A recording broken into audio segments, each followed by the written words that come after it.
Great knife skills are essential to become a better cook. It's really the basis of everything you do in the kitchen and skill to use daily. I am Chef Jhong Rebancos, and I will give you safety, skill, and etiquette for handling a knife.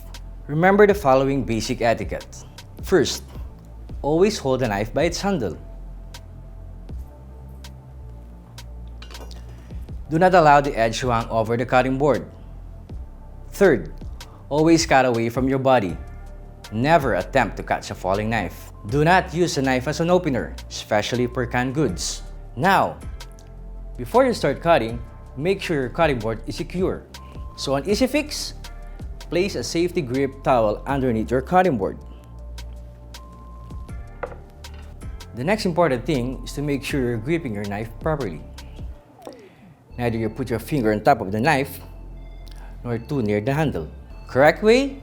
Put your finger and your thumb at the very back of the knife and wrap your fingers around it. That way, you will firm grip, and when you chop, you're going to be in control of the knife. It might feel uncomfortable at first, but in time, it will become second nature to you. One common mistake when you chop is to have all your fingers laid flat. The right way is to form your fingers like a claw so that this will go in and the knife will hit up against your knuckle as you are chopping. Now that you know how to hold a knife properly, we're going to demonstrate a few common cuts. Let's start with dicing.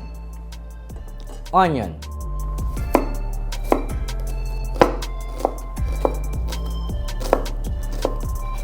And then look, we have an even dice. You can also make a large dice or a medium dice. What I'm going to show you next is mincing. We will use garlic for this.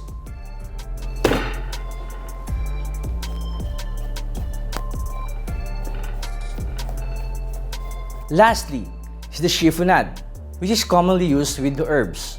I'm going to use it with basil. First, stack basil leaves in a pile and roll it like a cigar shape. Cut in the small slices. Make sure it's fully cut down. It should be like a ribbon. That's it. Now that you know the proper way to hold and use your knife, you can now manage your mise en place properly.